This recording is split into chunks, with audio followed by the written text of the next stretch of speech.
Friends, we're all back together for the next episode of the Juicebox Podcast. Welcome.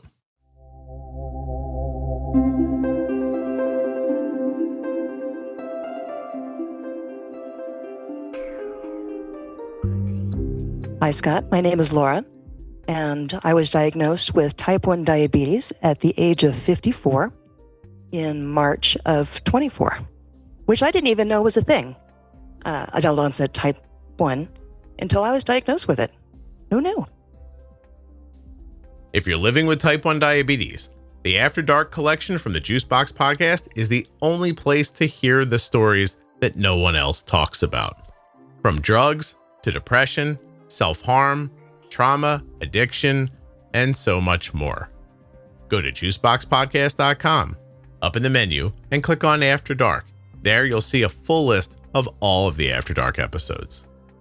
Please don't forget that nothing you hear on the Juicebox Podcast should be considered advice, medical or otherwise. Always consult a physician before making any changes to your healthcare plan or becoming bold with insulin. Summertime is right around the corner, and Omnipod 5 is the only tube-free automated insulin delivery system in the United States. Because it's tube-free, it's also waterproof, and it goes wherever you go.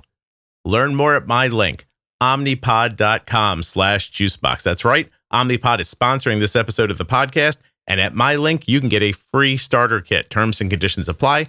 Eligibility may vary. Full terms and conditions can be found at omnipod.com/juicebox. The episode you're about to listen to was sponsored by Touched by Type 1. Go check them out right now on Facebook, Instagram, and of course at touchedbytype1.org. Check out that programs tab when you get to the website to see all the great things that they're doing for people living with type 1 diabetes. Touchedbytype1.org. I'm having an on-body vibe alert. This episode of the Juicebox Podcast is sponsored by Eversense 365, the only one-year wear CGM. That's one insertion and one CGM a year. One CGM, 1 year. Not every 10 or 14 days. EversenseCGM.com/juicebox. Hi, Scott. My name is Laura, and I was diagnosed with type 1 diabetes at the age of 54 in March of 24, which I didn't even know was a thing, adult onset type 1, until I was diagnosed with it. Wow. Who knew? Yeah, this was just a year ago. And prior to that, not even a year? A little over a year. A little over a year. And never once in your entire life did somebody say diabetes. I did have gestational diabetes with both of my pregnancies, but I didn't know there was such thing as an adult onset type 1. I see. And you didn't know anybody else with type 1 in your family? None. None. How about other autoimmune issues? My grandmother had myasthenia gravis. What is that? It's an autoimmune that attacks the smooth muscles of the body. Okay. How did that affect her through her life? I don't know because we didn't talk about it. And I didn't realize that was autoimmune. I just knew she was a very loving old lady that I looked like, a lot like. And she took a lot of medicine, but she lived into her early 80s. And ultimately it was strokes that took her out. Okay. Early 80s. I could deal with that, I think. Unless they change something like awesome in the next 10 or 15 years where like being older isn't like being older is now. You know what I mean? Right. But, yeah, it's not a bad run at all.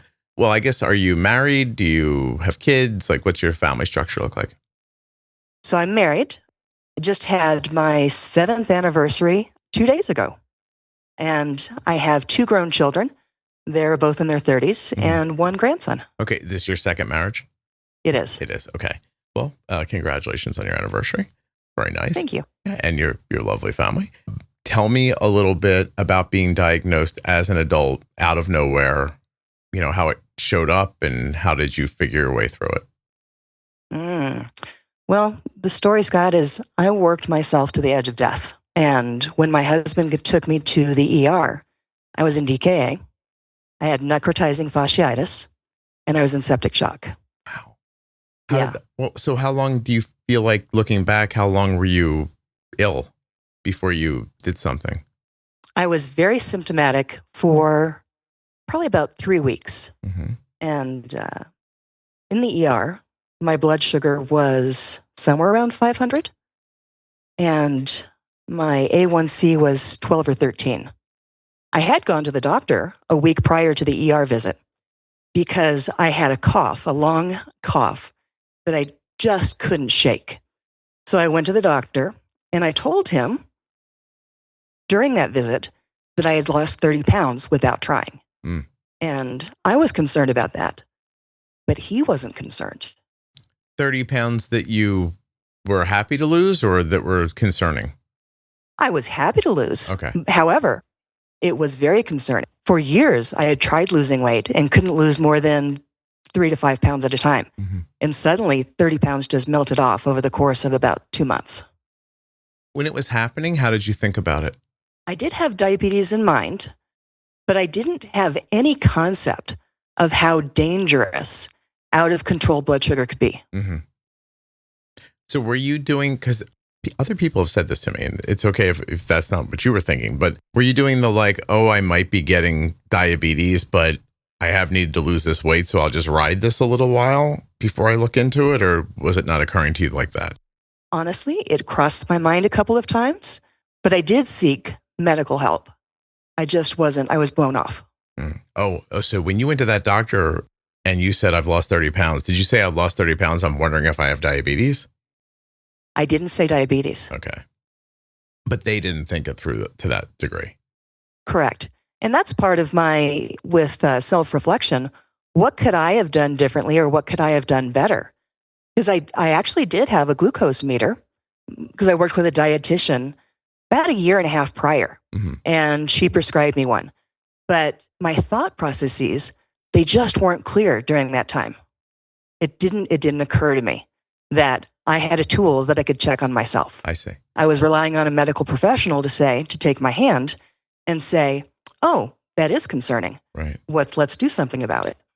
So when he or she's not concerned, does that shut off your concern, or does it just make you think like maybe the thing I was thinking isn't it? It backburnered the concern. Okay. Because my mother was diabetic and one of my sisters too. I see. Well, did you tell the doctor I've tried to lose weight throughout my life? It's never worked. That wasn't part of the conversation. It wasn't part of the conversation. Okay. So you think the doctor just got fixed on the idea that losing 30 pounds was probably good for you, so we're not going to think about it any deeper than that. Right. And my chief complaint going in was a cough, and he prescribed a very strong dose of prednisone, which apparently will make even a healthy person's blood sugar spike. Yes. Actually, it very well could. How about that? That's all he did? That's interesting. Didn't look to see if you had like an illness that caused the cough or anything like that? No. Is it just a GP? Nurse practitioner. Gotcha. Okay. Yeah. So that happens. How long before you end up in the hospital? When's that doctor's appointment timeline wise? That was on a Tuesday, and the next week on Wednesday was when I was in the ER. Wow, that quickly. And I'm sorry, I feel like I heard you mention that flesh-eating disease. Yes. When did that? Okay, hold on. Because this came on so quickly. Now that I understand the lay of the land, and it came on so quickly in less than a week, from like, hey, doc, something's wrong. I've lost 30 pounds to I'm in the hospital. What does that week look like? Like, walk me through that week. At first, I noticed this on top of this, on top of this. I kept ignoring. Like, show me the timeline there. So the doctor's visit was on a Tuesday. On Thursday, I noticed some discomfort on the back of my leg. And frankly, I had new undergarments, and I thought it was causing just a little friction rub. So Thursday, I started noticing the discomfort. Friday, I noticed that there was a bit of a growth and protrusion at that spot. Skin tag, you were thinking? Something like that, maybe? Something like that. Yeah. Yep. I knew I had a dermatologist appointment the next Wednesday, so I wasn't concerned about it. So, just another thing for that doctor to look at. Yeah. Saturday, it looked like a small potato, oozing just a little bit. Oh. And again, well, I already have an appointment to see the dermatologist, so they can look at it on Wednesday. Russet or yellow potato? What? I'm just kidding. So that thing's growing exponentially. It's growing quickly. Yeah. Okay. And during this time, I am so exhausted that I can't go for more than an hour without laying down or taking a couple of naps during the day. But I had work to do, Scott. So as a career, I'm a corporate trainer, and I was the head of a sales enablement team in Sales Kickoff, which is the largest internal event of the year for any company that does it, for most companies. Okay. And I had a team that my predecessor hired really amazing people.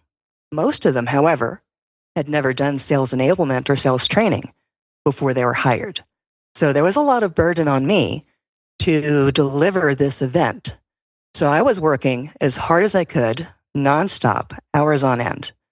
And that's the part where I said I worked myself to the edge of death, including doing executive readouts that I didn't have anybody on my team that could do them. So I was pushing myself to get the job done. As I've said for years, pain may slow me down, but it never stops me. Mm-hmm. So I am working and napping and working and napping and working and napping. I had to do an executive readout on Tuesday. Tuesday night, my husband is so concerned. We were out of town for his work. We were driving back, and it's about a 2.5-hour drive between where we were for his work, excuse me, and our home.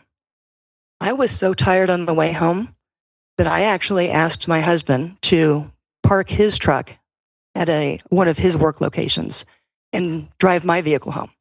Scott, I don't let him drive my vehicles. Why not? What bothers you about how he drives your cars? What is it? Is it just that it's yours? It's not that it's because it's mine. We have very, very different driving styles. Mm-hmm. And I get uncomfortable when you don't like it when he's driving. Right. Is it that he stops late, accelerates too quickly, stuff like that? Doesn't necessarily stop late, but the way he uses distance and lane usage and speed. Yeah. You prefer He's an excellent driver, by the way. He has a CDL. Makes you janky, makes you feel weird. Yeah. Just be a little more respectful with my baby, please. I understand. You love that car. I got you. So point being is you guys are trying to make this ride. You can't do it. You can't stay awake. You're exhausted. I mean, listen, in fairness, you're giving birth to a potato and that can't be easy. Right. Listen, if everybody feels like I'm now talking to my wife and not to you, I'm sorry. But like, what is it about you people that you can't just like admit like you're tired or that, I heard you say something so corporate, it just made me upset. Like you owned it. Like, I know you mean you own the process or you own the thing. Like it's your responsibility. I see my wife, saying stuff like that all the time. Like, why does everybody think that they can just live forever through anything and nobody ever stops to say like, I'm exhausted or I can't do this? What do you think stops you? Like from that business side, what is it that stops you from saying, hey, I'm in trouble? I go until I can't. And that's what I do, not just in corporate life, but a good example is I live in the mountains, in the woods, and our primary heat source is firewood. And so chopping, stacking firewood is a huge task, especially at my age. Mm-hmm. And I work myself to the point of exhaustion. I go until I can't go anymore. Right. And where did that come from? I really don't know. But it's part of my MO. One of your parents real demanding or never give praise? Are you Catholic? Anything like that? Neither of them were demanding. They were mostly absent. Oh, okay. You felt like everything was on you? Yes. We found it. Okay. All right. Okay. So you're going to kill yourself by ignoring flesh-eating disease, type 1 diabetes, and a few other things. So he pulls over. I mean, you acquiesce, let him drive the car. Where does it go from there? Today's episode is sponsored by a long-term CGM that's going to help you to stay on top of your glucose readings, the Eversense 365. I'm talking, of course, about the world's first and only CGM that lasts for 1 year. 1 year, one CGM. Are you tired of those other CGMs? The ones that give you all those problems that you didn't expect? Knocking them off, false alerts, not lasting as long as they're supposed to? If you're tired of those constant frustrations, use my link, eversensecgm.com/juicebox to learn more about the Eversense 365. Some of you may be able to experience the Eversense 365 for as low as $199 for a full year. At my link, you'll find those details and can learn about eligibility. EversenseCGM.com/juicebox. Check it out. Today's episode is brought to you by Omnipod. It might sound crazy to say, but summertime is right around the corner. That means more swimming, sports, activities, vacations, and you know what's a great feeling? Being able to stay connected to automated insulin delivery while doing it all. Omnipod 5 is the only tube-free automated insulin delivery system in the US. And because it's tube-free and waterproof, it goes everywhere you do. In the pool, in the ocean, or on the soccer field. Unlike traditional insulin pumps, you never have to disconnect from Omnipod 5 for daily activities, which means you never have to take a break from automated insulin delivery. Ready to go tube-free? Request your free Omnipod 5 starter kit today at omnipod.com/juicebox. Terms and conditions apply. Eligibility may vary. Full terms and conditions can be found at omnipod.com/juicebox. Type that link into your browser or go to juiceboxpodcast.com and click on the image of Omnipod right at the bottom. There's also a link right in the show notes of your podcast player. Yeah, so we get home and I'm having trouble with my motor functions. So my husband actually, I've had 2 back surgeries, Scott. I have 4 rods and 12 screws in my back. Wow. And from my back surgeries, I still have a walker from my recovery time. So my husband pulled the walker out of the closet and made me use the walker in the house because he was so afraid I was going to fall. Wow. Yeah. Yeah. But I had a doctor's appointment the next day, Scott. So we don't need to go to the hospital. This will be fine, even though I'm now a fully mobile person using a walker and can't stay awake. Yes. You hear it when you were talking about it, right? Yes. Yeah, okay. But at the time, not only were my motor functions failing, I couldn't think straight. I didn't know that I was not being smart. I see. You thought you were just managing the situation. Yes. I got that. Okay. There was a plan. That's all I knew. Got it. Okay. And your husband, is he pushing you or even retrospectively telling you, like, you know, I thought we should have gone, or where was he in that moment? He was respectfully expressing his concerns, but not pushing. Second marriage. In his first marriage, he would have drugged your ass right to the hospital. Probably. Yeah. The first marriage teaches you to be more respectful of people. Yeah. I got you. Well, okay. So he's worried, but he's leaving it to you. But he doesn't know that you're not exactly making great decisions, and you don't either. Exactly. Scary, right? Exactly. That's scary thinking back on that. Okay. It is. Yeah. I am really fortunate to be alive. Yeah, no kidding. But that's kind of a weird superpower in the women in my family. They don't die? It takes a lot. Yeah. Hey, did you end up baking the potato or did you mash it? Okay, so you go to bed, and then what happens? Sorry. Yeah, so in the morning, I'm getting ready to go to the doctor's appointment, but I'm so exhausted. I can't do 5 minutes of standing just to do my skincare. Yeah. Brush my hair, get myself dressed. So I had to rest so many times because I was out of breath. And I'm very concerned at this point. But again, I had a doctor's appointment. It took me so long to get ready that we were late and the doctor couldn't see me. So my husband just said, that's it, we're going to the ER. Your doctor blew you off because you were late because you were so sick you couldn't get there in time? They didn't know that. Oh, okay. You live in the mountains, are you telling me? Yes. Also, we're going to have to get back to that at the end because that sounds attractive to me, but I want to make sure that I'm understanding all the downsides. So, okay, so you right off to the ER. Sorry, go ahead. A couple of other things that, again, not thinking straight. My vision was really blurred and parts of my vision were dropping out. I don't know if you've ever had a migraine, but when I get migraines, my vision drops out, but it's replaced by more like white. But this time it was replaced with black. Oh. I had frequent urination, which I just thought because I'd had a hysterectomy a few months before, I thought, oh, I'm having bladder dysfunction because of my hysterectomy. Mm-hmm. That's what happens when you're an old lady. I was having a lot of digestive distress. I was having a lot of heartburn. Mm-hmm. Well, Scott, turns out that wasn't heartburn. I was vomiting while I was sleeping. Oh, my God. Yeah. Jeez. Digestive distress constipation or diarrhea? Mostly upper digestive. Upper. Okay. So you thought, oh, I have heartburn, but you're vomiting into your mouth. Into your I didn't know that. Oh my gosh. I just thought it was really bad acid reflux. Yeah. So technically speaking, you were dying. Yes. Yes. Got it. I even coded on the table. Wait. Okay. Hold on. So you get into the ER, and how did they, I mean, do you remember how you presented yourself and what they started doing? I told my husband as we're getting just out of the vehicle that I couldn't walk in. I needed him to get me a wheelchair. I took a few steps and it just wasn't working. Mm-hmm. So he gets me in. I'm in and out of consciousness. I remember answering some of the questions, and they seemed a little accusatory and saying, her blood sugar must have been like this for a very long time. No, it hasn't. Well, not that you know, but they have you pegged as DKA. Is that right? Yeah. Okay. So, and then my husband tells them about the growth, the infection on my leg. Immediately get into surgery. And I remember thinking, they're moving too fast. They're going to kill me. Mm-hmm. Every line, everything that they hooked up to me, I ripped off. You were worried they were doing it wrong. Yeah, that was one of my last thoughts before I went under. You were backseat driving the I was.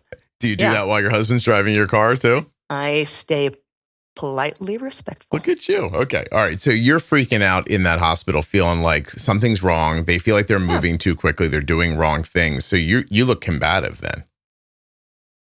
Yeah. Got it. But that's, the fight or flight. Yeah. That's what I felt in the moment. Right. Yeah. Wow. And so I had 2 surgeries. What was the surgery for? It was to cut the infection out of me. Okay. Back of your leg, thigh, back of your knee, back of your calf? Upper thigh. Upper thigh. Okay, yeah, you said you thought your underwear was rubbing it. By the way, when you said that, it made me super excited that I ordered new underwear and it's arriving today. Oh, yay. I don't know why. Like, I think it's because I grew up so broke. Like, when I replace my underwear, I feel like I'm really winning. I know that's probably ridiculous, but I love that. I have 2 packs coming today. Nevertheless, so they cut out, how much of your thigh did they have to take away? Oh, goodness. I don't have a number for you, but I can tell you that it was kind of spider-shaped because the infection tunneled. Oh. And it took an entire roll of gauze. So what is that? 4 yards. That's 3 inches wide to pack the wound. Oh, gosh. Yeah. Okay. The only time in my life, Scott, that I have been happy that I had a thicker thigh, because the infection only got into the fatty tissue and not into any muscle or any connective tissue. Wow, so you were lucky enough it didn't make it to a place where it could run more deeply. It was in the fatty tissue at that point. Exactly. I see. Exactly. Okay. All right. How do you end up with that? Did they tell you later? Like, how did you get the flesh-eating disease? That's something that we haven't been able to figure out. Okay. Well, you do live in the woods. I do. Yeah. And then you said you had a second surgery. What was the second surgery for? The second surgery was to go back in and make sure that they got all of the infection. I see. Was that days later? That was the next day. The next day. Okay. So they did what they thought was like life-saving, and then get somebody else to come back and be more meticulous about it. Yes. Okay. Yes. And they're getting you out of DKA at the same time. How do they put you into surgery when you're coming out of DKA? Is that not dangerous? I have no idea. Yeah. So you're pretty out of it during this time? Yes. Okay. When's the first time in the hospital stay that you start like coming out of it, realizing what's going on? Ooh, they had me so heavily medicated. Scott, I was hallucinating in anime. Oh, well, that's kind of fun. Yeah. Wait, do you watch anime? I don't. Oh, that's awesome. Yeah. And then at one point, somebody had come into the room to empty the trash and whatnots. And I had a conversation and said, I can tell things are getting better now because my hallucinations are more realistic. Jeez. Did anybody ever tell them back to you? No. No, that's a shame. And my husband doubts that I actually had that conversation. Oh, it was probably a hallucination too. That might have been a hallucination also. You were really you really were close to death, huh? Yes. Wow. I coded. Oh, yeah. Oh, so, I'm sorry. During which one of the surgeries? The first or the second? The first one. Wow. They have to like do the thing like in the TV show where they yell clear and then they shock your heart? Perhaps. Oh, you're not sure? Oh, I would have definitely asked about that one. Wow, no kidding. When did they tell you that? They didn't tell me. I heard it when they were doing the rounds. Oh. Yeah. So somebody said she coded during the surgery and you heard them, but you don't, but is that possible that that didn't happen too? Like how hallucination heavy were you? No, I heard that every day that I was in ICU, 6 days. It's a part of a thing that they were passing from nurse to nurse to make sure that they knew, because they wondered if it was going to happen to you again, probably. And they wanted to keep an eye out. It was a teaching hospital. Oh, I see. Wow. So how long, you're in the hospital for how long after all this? 9 days total. Wow, 9 days. And then does one of the problems supersede the other? Like, does somebody ignore talking to you about your diabetes because they're so worried about the other thing, or vice versa? In ICU, they were heavily focused on the wound and the infection. Mm-hmm. Then once I got out of that onto the trauma floor, that's when they very closely, they were ready to release me after the surgery, but not until my diabetes was under control. So that's where I had 2 extra days on the trauma floor. Gotcha. Wow. So what's your expectations for how to manage diabetes leaving on day one? What do they tell you? Like, because you said it was out of nowhere. It's later in life. It's not a thing you were expecting. So, when you left, what did you think management looked like compared to what you feel like it is now? When I left, so I had prescriptions for a long acting and a fast acting. And I had instructions of once a day to take the long acting, but not when. They gave me instructions on how to prepare for the injection, how to store the insulin using the glucose monitor, which I had done previously. Right. They sent a nutritionist to talk to me about what my plate should look like. And that was pretty much it. Yeah. Okay. So start looking into it on your own. Like, I imagine you're exhausted after this experience. So like, you're not like, or did you go right back to corporate Laura mode as soon as you got home? Like, or did you, it had to have taken you time to recuperate, right? I was in corporate mode before I left the hospital. Mm-hmm. Okay, Laura, I see. So you're already looking into like how to take care of your diabetes on your own? Right. What'd you figure out early on? Because I had gestational diabetes 30 plus years ago, I had a bit of a baseline. And then because I had worked with a dietitian a year and a half prior and already confirmed that I understood nutrition and understood carbs and proteins and all of that, I felt like I was in a pretty good place there. It was more about understanding, is the insulin the right insulin and the right amount of insulin and when to take it. So I was just told, take it before you eat. So I'd sit down to eat, jab, and then eat, not waiting the 15 minutes beforehand. You have a CGM on at that point? Not at that point. Not at that point. So how far after the meal did they tell you to test again? They usually say 3 hours, but 2 hours. 2 hours? Okay. So what were you seeing at the 2 hour test? Usually 150 or less. Okay. Do you think you were honeymooning at all? Oh, I'm completely honeymooning. You are? Okay. Yeah. All right. So I would imagine that doesn't seem bad, right? Like, I gave myself insulin, my blood sugar's 150 a couple hours after you probably felt like you were doing well. Yeah. I wasn't concerned. Mm-hmm. What happens that makes you feel like I need to understand more and more? Like, how do you start digging into it to get to where, you are now? Going back to sales kickoff. And by the way, I was in the hospital for 11 days. 9 days. Mm-hmm. I only missed 11 days of work. Oh, geez. I had sales kickoff to deliver. Yeah. And so in January, flew to headquarters to do sales kickoff. And one of the executives, she was one of my keynotes. And when she walked into the room where I was producing the event, I saw that she had a CGM on. And I asked her about it and told her that I was recently diagnosed. Mm-hmm. And she looked horrified. And she said, you know what? I was 35 when I was diagnosed. It was scary. It came out of nowhere. And she recommended a Facebook group for me to join and a book to read. Okay. When I do audiobooks. And so after I finished that first one, which was Bright Spots and Landmines, something like that. Adam's book. Yeah. Yeah. Yep. Yeah.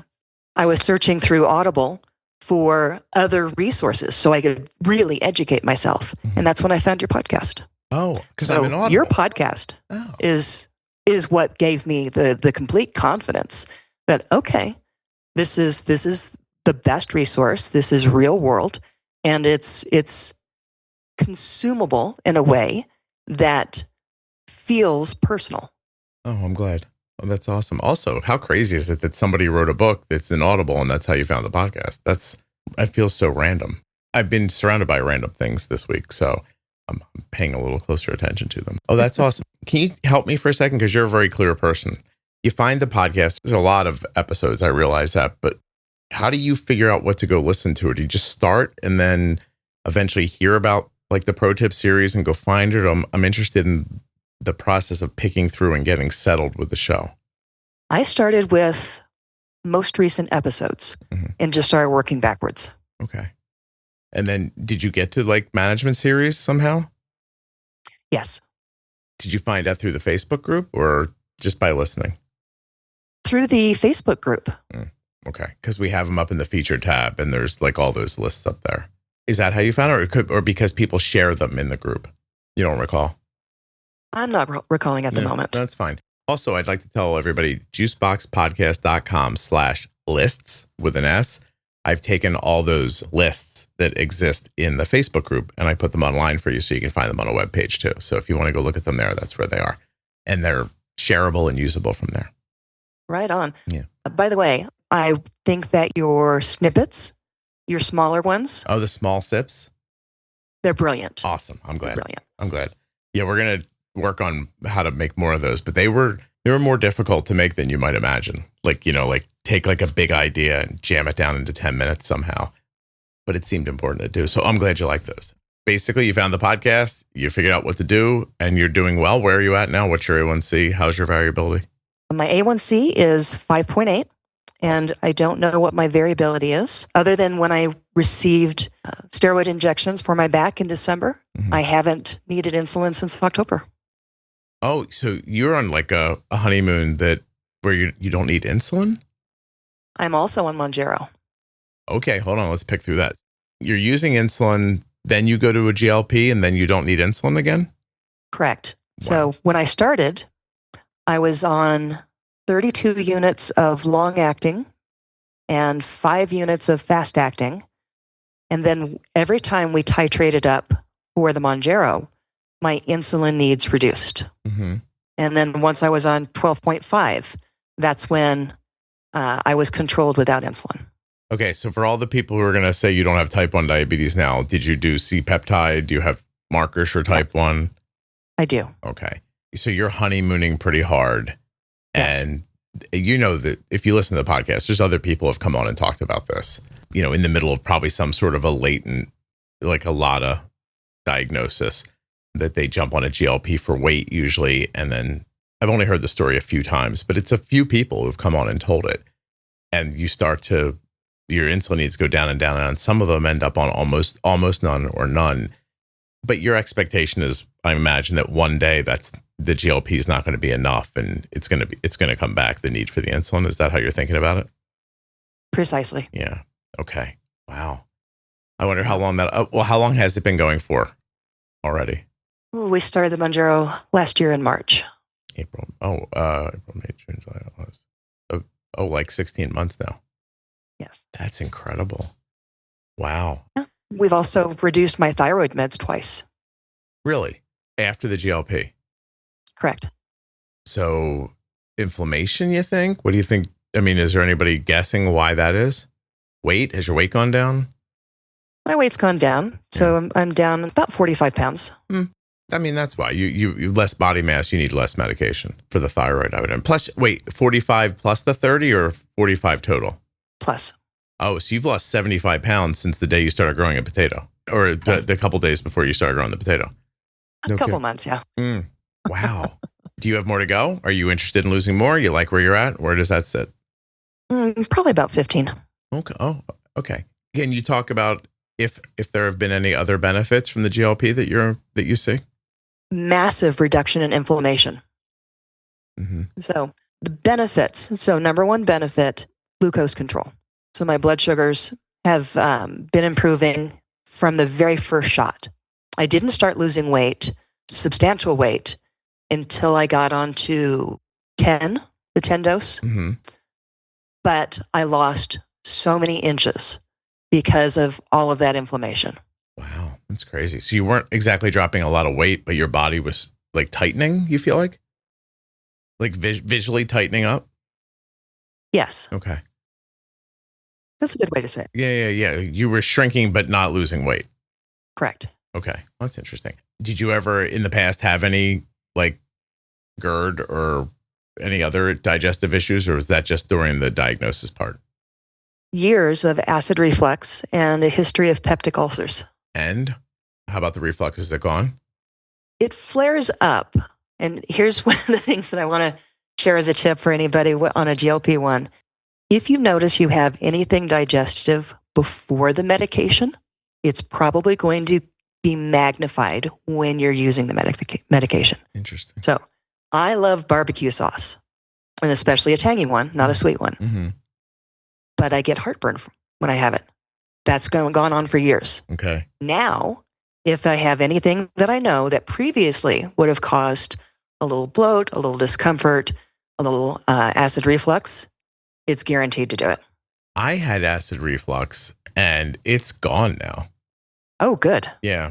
But food triggers, very specific food triggers. You had specific food triggers. You do. I don't know what mine was, if it was weight or if it was just my poor digestion. Like my digestion was terrible. It's so much better with the GLP.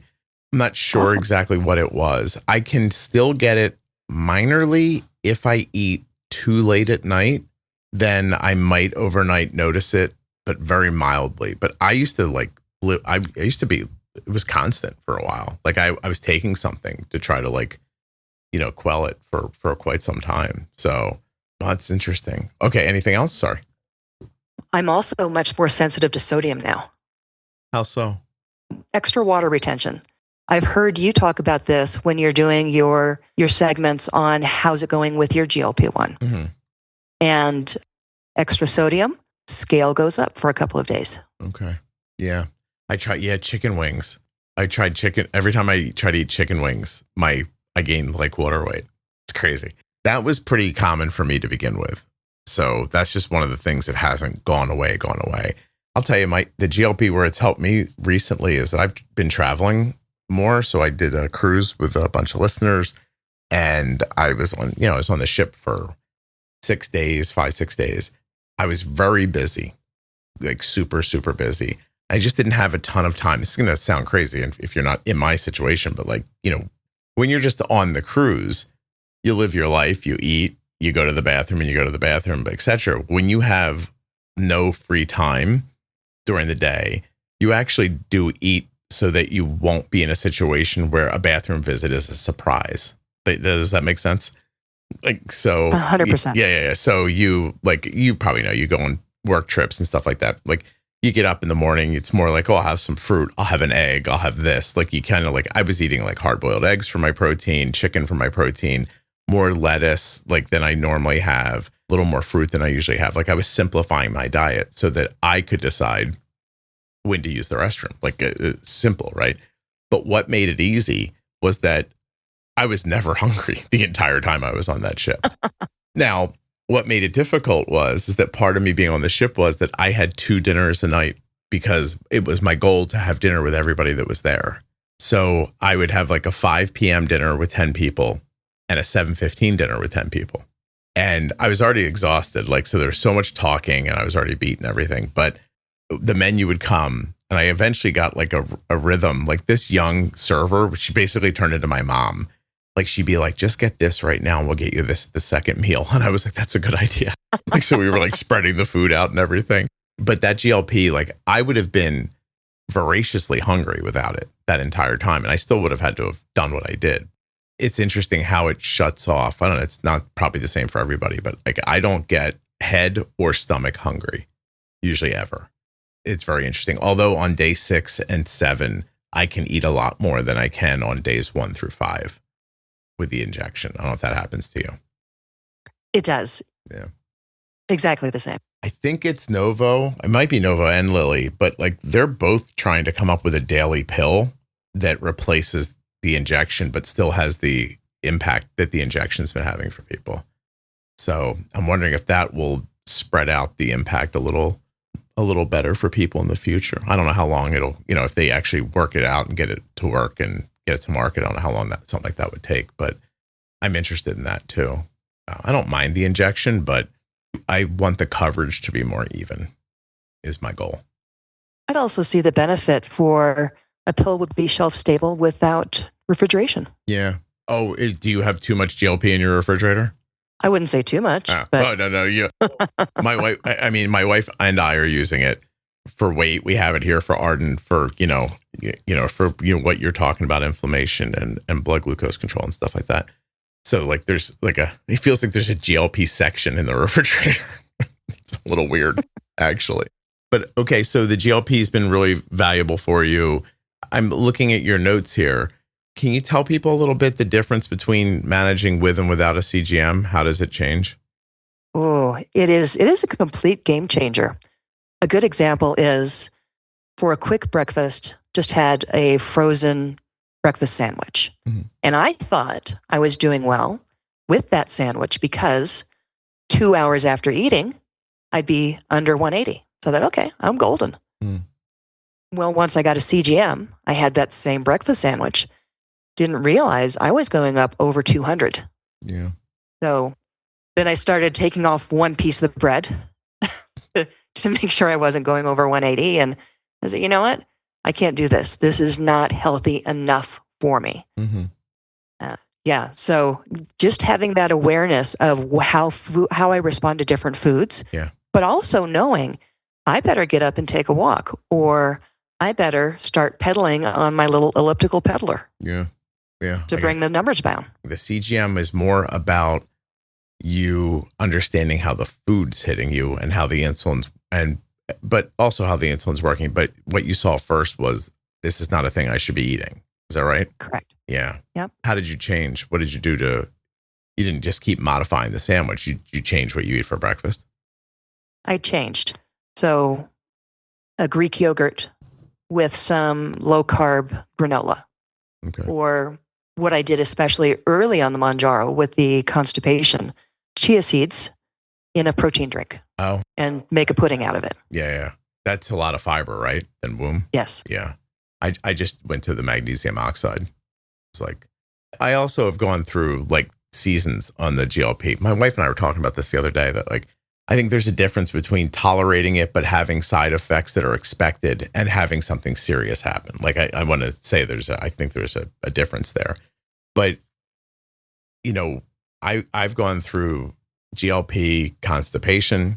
I've gone through GLP, like I wouldn't call it diarrhea, but I would call it like very like loose stool. And it's not a day or two. Like it's a season. Like your body is clearly adjusting to something as it goes along, or at least was for me. And now I'm 2 years into it. All that's like straight now.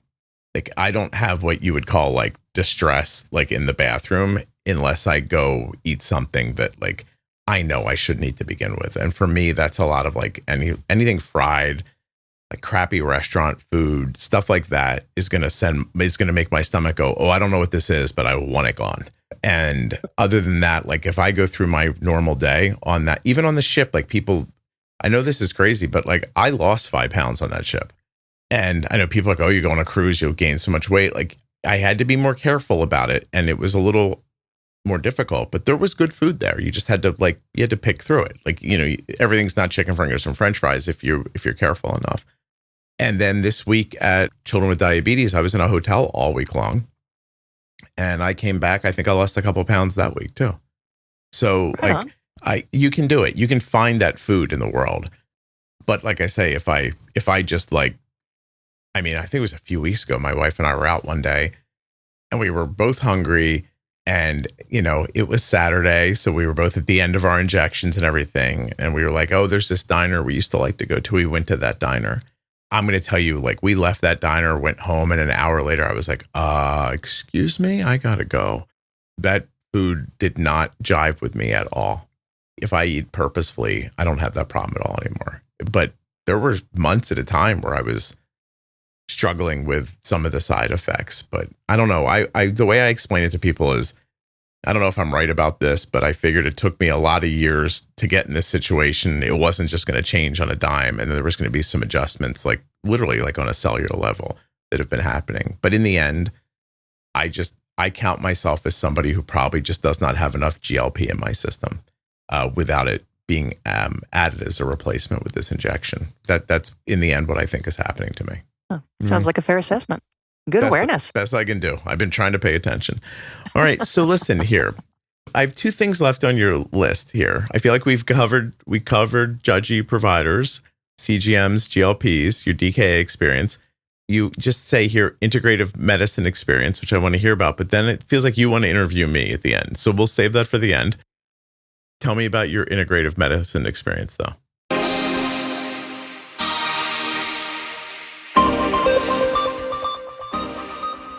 This episode was too good to cut anything out of, but too long to make just one episode.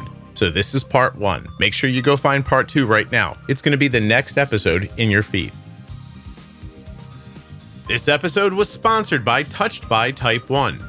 I want you to go find them on Facebook, Instagram, and give them a follow, and then head to touchedbytype1.org, where you're going to learn all about their programs and resources for people with type 1 diabetes.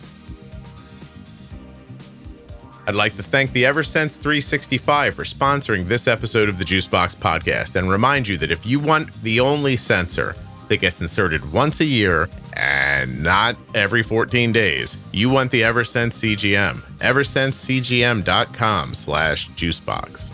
1 year, 1 CGM. Summertime is right around the corner, and Omnipod 5 is the only tube-free automated insulin delivery system in the United States. Because it's tube-free, it's also waterproof, and it goes wherever you go. Learn more at my link, omnipod.com/juicebox. That's right, Omnipod is sponsoring this episode of the podcast, and at my link, you can get a free starter kit. Terms and conditions apply. Eligibility may vary. Full terms and conditions can be found at omnipod.com/juicebox. Hey, thanks for listening all the way to the end. I really appreciate your loyalty and listenership. Thank you so much for listening. I'll be back very soon with another episode of the Juicebox Podcast.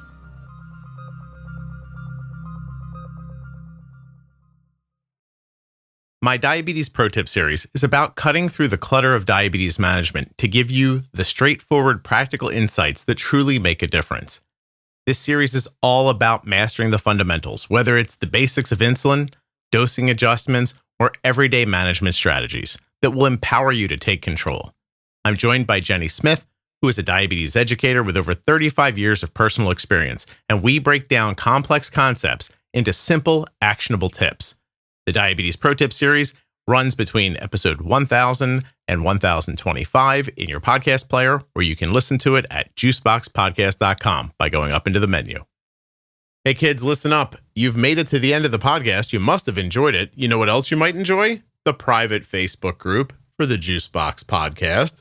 I know you're thinking, Facebook, Scott, please. But no, beautiful group, wonderful people, a fantastic community. Juicebox Podcast, Type 1 Diabetes on Facebook. Of course, if you have Type 2 or you're touched by diabetes in any way, you're absolutely welcome. It's a private group, so you'll have to answer a couple of questions before you come in. We'll make sure you're not a bot or an evildoer.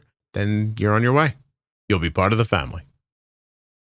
Hey, what's up, everybody? If you've noticed that the podcast sounds better, and you're thinking like, how does that happen? What you're hearing is Rob at Wrong Way Recording doing his magic to these files. So if you want him to do his magic to you, wrongwayrecording.com. You got a podcast? You want somebody to edit it? You want Rob.